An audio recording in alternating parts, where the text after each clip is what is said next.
Anyway, a very funny lady. Please get up for Miss Priscilla Beissel!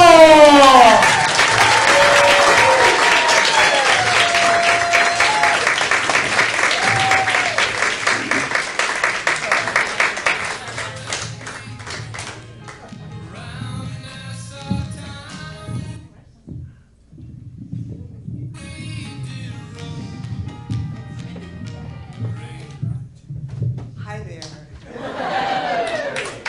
Can you hear me? As long as it's not booming, I'm fine, Tom. Anyway, thank you all for coming out tonight. When you were born, you got a front row seat to view all the dysfunctional members of your family. Now, I know there's one person out there who goes, there are no dysfunctional members in my family. Think again. What does that say about you? Now, when you think of dysfunctional families, you think, oh, this is a gift that God has given, and He continues to give and give. Well, have any of you seen all of the signs and the labels and the warnings that are up all over the state of California? This is a product, or this is a place where chemicals known to cause cancer are in this place. We've seen those, right? Wouldn't it be nice if we had warnings like that for our dysfunctional family members? I'll give you a few examples. We have a few, don't we? Let's start with Aunt Mary. Now, Aunt Mary, you don't ever go to visit Aunt Mary late at night without advanced warning. And for God's sakes, don't offer to babysit Aunt Mary's 3 young children. Now, Aunt Mary's husband is a contractor who works out of town most of the time. So, Aunt Mary keeps a loaded handgun under her mattress. Warning: armed, paranoid, and a sliced apple packet short of a Happy Meal. Then we have Uncle Harry. Harry is a jewel. When he comes to family gatherings, he gives a big kiss and hug to every one of the female family members.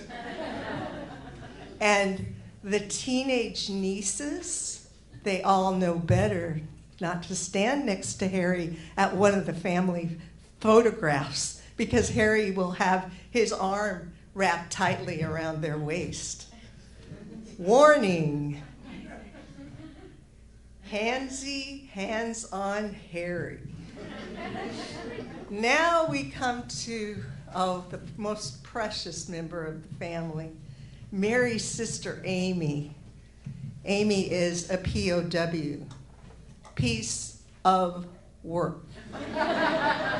Now, Amy managed to get herself on the no-fly list for a major airline, complete with a picture and a full description.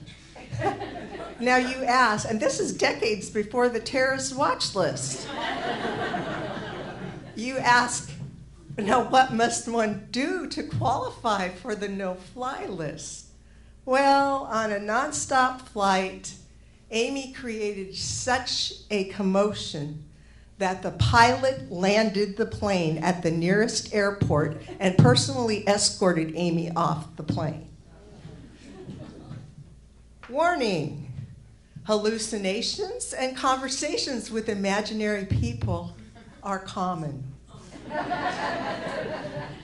Now, the prize for Amy, though, was when she flew into the Denver airport, and an airport security guard woke her up and asked, "Ma'am, "Do you require any assistance?" She looked at him and go, "My name is Hillary Clinton, and I'm here for the law school graduation." Well, that gave Amy a 48-hour observation stay at the nearest hospital. Now, at my age, I find that my mind begins to wander, sort of like this comedy set. And my biggest fear and my biggest concern is that I might lose it and never find it, like my keys. Now, I told my therapist that, considering my family background, that I wanted her to interview a business associate that I was dating, because I told her, I said, "Women like me don't make very wise choices." She looks at me and she goes, "You think?" So she interviewed the gentleman I was dating and said, "You have nothing to worry about, Priscilla." Anyway, we have our entire 101 comedy class. None of us have been up in front of an audience with a microphone. And one of the girls in the class, we start talking about our families, and of course mine takes the cake. But she said, "My dad's name is Richard," and I inserted the statement, "and I have a dick at home." And he's my husband, and he's here tonight.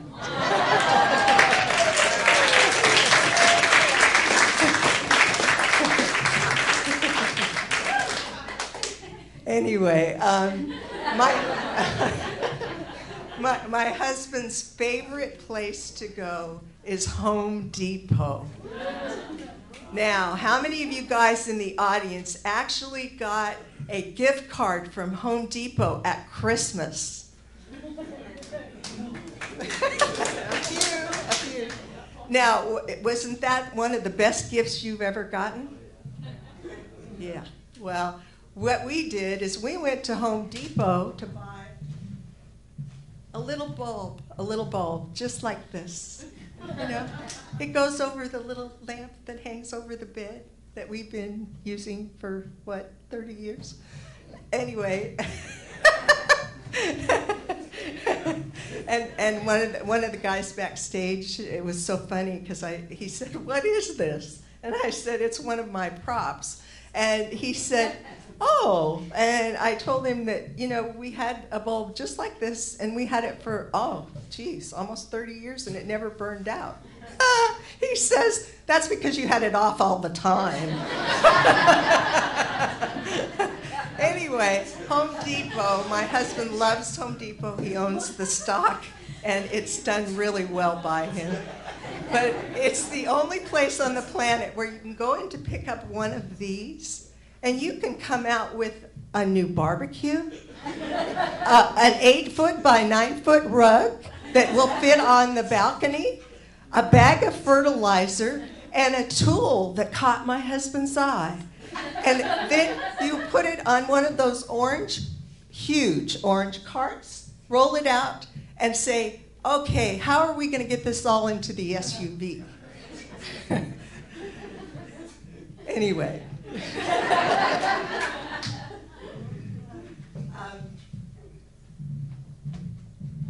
How many of you have ever watched NASCAR drivers and their race cars? Yeah, right.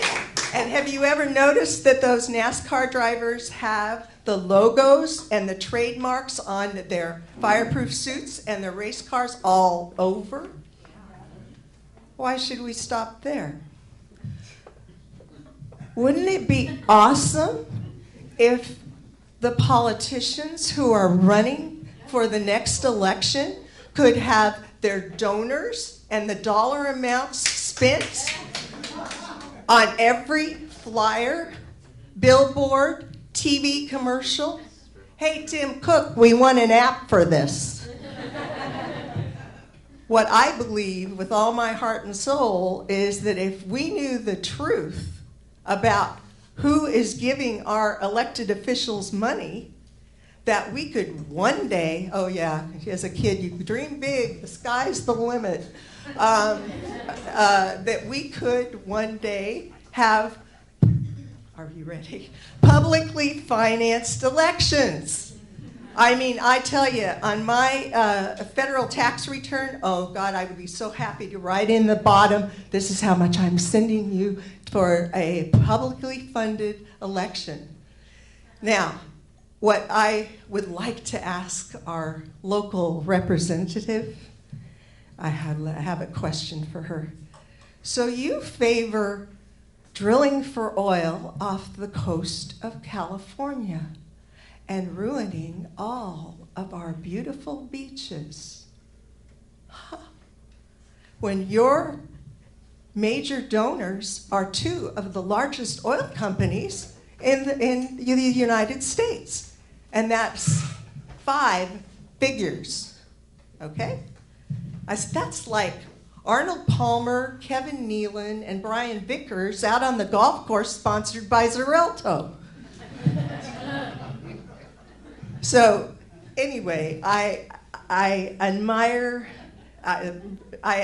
so much those public officials who you honestly can call public servants. Remember that name? That means they serve the public, those who actually voted for them. Wouldn't it be neat if you got that little patch that you go when you go to vote and it says, I voted? And it'll say, I voted for my public servant. Now, we have so many young, wonderful men and women who are willing to go overseas and fight for our country, for democracy, for our liberties and our freedoms and our right to vote. What's sad is that occasionally they find it hard to set down their phones, walk out the front door, down the street to the local polling place and vote. The last thing I have to say is politicians and diapers are a lot alike. They're full of shit and they need to be changed frequently.